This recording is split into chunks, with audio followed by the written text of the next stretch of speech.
Garcupaser di sini dan di video ini saya akan bahas ada beberapa hal penting yang pastinya akan terlewat nih. Dimana Mary Joyce ini dulunya adalah, nah mari tanpa basa-basi lagi kita langsung saja wadaw. Closed doors, I'm a fool for your love.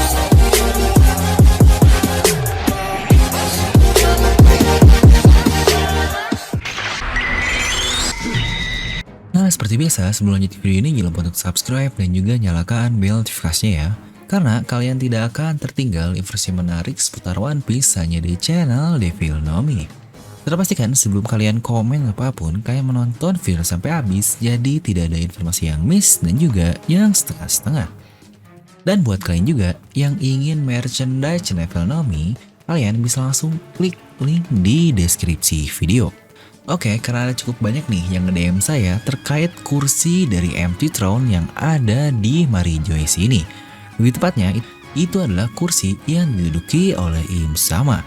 Nah, karena terlihat persis sekali dengan jalur dari Grand Line ini, ya mungkin banyak sekali yang bertanya tentang hal itu kepada saya hingga harus nge-DM di Instagram. Nah, buat kalian juga yang ingin nanya-nanya, kalian bisa langsung DM, dan biasanya saya sering membahas pertanyaan-pertanyaan dari kalian. Oke, mungkin di video ini kita akan membahas beberapa hal kecil yang kemungkinan besar kalian lewatkan, yaitu terkait chapter singkat yang terlihatlah terutama dari Arc Reverie ketika melihat keadaan di puncak dunia ini alias di Mary Joyce. Ya karena pasti bakal banyak mind blowing banget lah di video ini dan akan mencengangkan, anjay lebay banget. Pastikan siapkan kopi dan jangan lupa mandi besar, kita langsung saja wadaw. Nah, mungkin beberapa petunjuk yang Oda perlihatkan kepada kita ini berhubungan dengan Void Century. Dan di sini saya tidak akan bahas mengenai topi jerami yang tersimpan di Mary Joyce tersebut. Itu sudah pernah saya bahas lah di mega teori yang lain.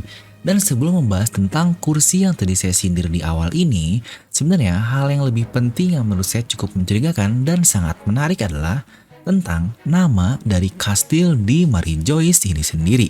Ya benar, namanya adalah Kastil Pangaya atau Pangaya Kastil lah. Nah, apakah ada yang ngeh nih dengan nama dari Pangaya ini? Ya harusnya untuk anak-anak sejarah ngerti lah ya apa dibalik nama itu. Bahkan di SBS pun Oda mengelak ketika ada orang yang bertanya mengenai nama Pangaya ini. Oke, jadi kita semua tahu lah bahwa dulu dunia kita ini adalah satu kesatuan alias tidak adalah namanya benua-benua seperti sekarang ini ada benua Asia, Australia, Afrika, Eropa, dan yang lain-lain. Dimana dulu ini semuanya adalah satu sebelum akhirnya tektonik yang memisahkan benua-benua ini, dimana nama satu daratan super besar yang dulu masih bersatu itu adalah Pangaea.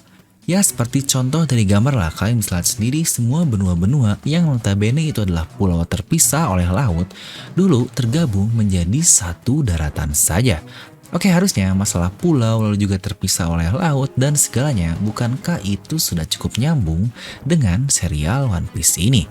Ya, jelaslah keseluruhan cerita One Piece yang bertema dengan lautan dan alasan juga kenapa Oda mengambil nama Pangaya di suatu kastil paling berpengaruh di dunia ini karena mempunyai background yang pastinya akan serupa. Dimana dahulu sebelum Void Century kemungkinan besar di dunia One Piece ini sebelumnya adalah satu kesatuan. Dimana ada kerajaan besar yang sangat masyhur itu kita pun tahu itu disebut sebagai Ancient Kingdom. Dan di akhir era Void Century yang kita juga tahu 800 tahun yang lalu, terbentuklah suatu nama baru yang disebut sebagai pemerintahan dunia. Yang pastinya dalam satu abad yang hilang itu, dunia benar-benar berubah seperti yang kita lihat saat ini. Oke, mari pertama kita lihat dulu apa saja sih yang aneh dari lautan One Piece ini. Pertama, udara dari Grand Line ini sendiri kita tahu sangat kacau sekali. Bahkan ada satu pulau yang mempunyai bermacam-macam musim dan tiap pulau juga yang mempunyai daya magnetik yang sangat parah. Bedalah dengan lautan di luar Grand Line seperti East Blue, West Blue, North Blue, dan juga South Blue. Di mana kompas normal masih bisa digunakan di sana, tapi untuk di Grand Line kita harus menggunakan yang lain yang bernama logpost. Itu saja sebenarnya sudah bentukan yang sangat berbeda sekali. Bahkan terdapat dua lautan lain juga yang mengapit Grand Line ini yaitu Calm Belt. Tapi yang paling aneh dari semua itu adalah karena adanya satu daratan raksasa yang mengelilingi dunia ini yang kita pun tahu lah itu adalah Red Line. Dia mengelilingi dari ujung ke ujung seakan-akan itu adalah perbuatan manusia yang sudah direncanakan agar menjadi seperti itu. Ya sebenarnya jika teori ini masih masuk, saya punya teori lain sih terkait gura-gura Nomilah yang membentuk Red Line. Jika teori ini masuk, seharusnya akan berhubungan dengan teori gura-gura tersebut ya mungkin kalian bisa lihatlah di video ini.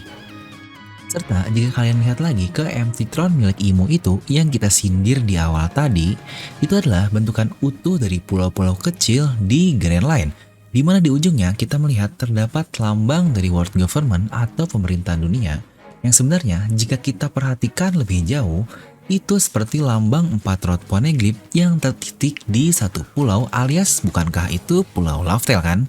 Lah bang, kalau gitu bukankah pemerintahan dunia tahu dong tentang Lauftel ini? Nah, bentar dulu. Untuk hal itu akan kita bahas juga, tapi kita akan lanjut dulu terkait kejanggalan yang ada di lautan One Piece ini. Jika lautannya aneh dan pulau-pulaunya kenapa terpisah secara mandiri itu, emang bisa pulau bisa-bisa sendiri secara alami seperti itu. Nah, bukankah ada hal penting juga yang kita tahu terkait orang ini? Ya benar, seseorang yang bernama Oars. Maksud saya, nama lengkap dari Oars ini adalah The Continent Puller Oars atau Oars si penarik benua. Nah loh, itu memang nama sebutannya, bukankah sebenarnya itu nama sebutan yang sangat aneh sekali? Ya memang aneh sih, tapi tentu saja saya sangat yakin itu berarti secara literal atau secara sebenarnya jika Oars ini adalah sang penarik benua. Dengan hal benua-benua yang tadi kita bahas lah dari nama Pangea, lalu juga yang hubungannya dengan dunia kita seperti menjadi Australia, Eropa, dan yang lain-lain, semua semakin masuk akal bahwa Oars ini memang dahulu dia sebagai penarik pulau yang ada di serial One Piece ini hingga akhirnya dunia One Piece dan pulau-pulaunya menjadi seperti sekarang. Dimana teori paling masuk adalah ketika satu kesatuan Pangea dahulu itu hancur, mungkin oleh satu senjata masalah, anggap saja senjata itu adalah Pluton. Akhirnya ras Oars ini yang mungkin sebelumnya adalah bagian dari Ancient Kingdom, karena mereka kalah, mereka ini akhirnya dibudaki oleh pemerintahan dunia untuk memisahkan sisa-sisa Ancient Kingdom ini dan akhirnya memisahkan pulau-pulaunya, atau mereka menarik pulau-pulau tersebut seperti yang kita lihat di Grand Line saat ini.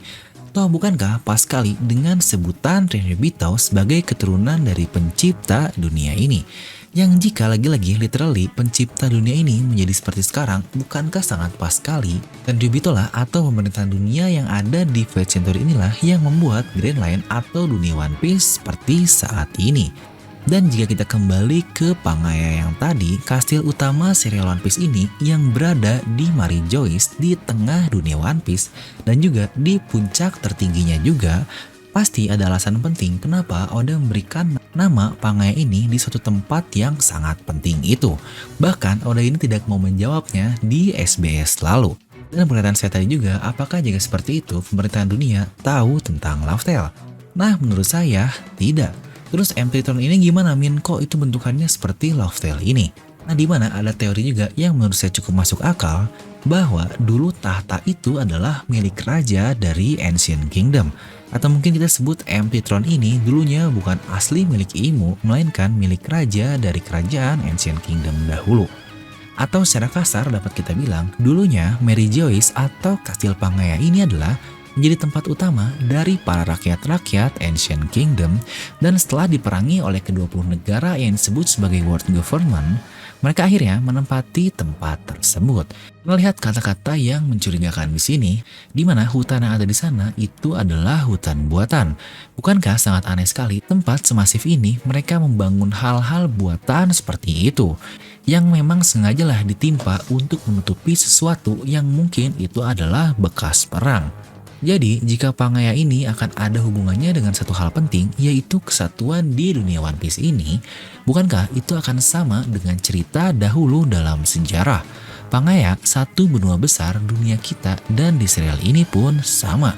Semua akan kembali menjadi satu, toh bukankah nama serial ini adalah One Piece kan? Satu keping, satu bentuk Pangea, One Piece, anjos. Intinya, poin penting yang saya bahas di sini dan detail kecil yang mungkin kalian miss ini adalah terkait nama Pangea ini dan hubungannya dengan sejarah dari dunia kita. Dan beberapa hal mengenai cuaca yang aneh di Grand Line lah, dan penarik benua yang lain-lain itu lagi-lagi hanyalah teori saja. Mungkin kalian bisa langsung tuliskan pendapat kalian tentang apakah ada hubungannya nama Pangaea ini dengan sejarah yang kita tahu di dunia kita ini. Dan seperti biasa, semoga kalian terhibur dengan video ini. Like aja kalau kalian suka, dislike aja kalau nggak suka, jangan lupa untuk subscribe dan juga share ke teman kalian. Gue The Final pamit, and see you guys next time.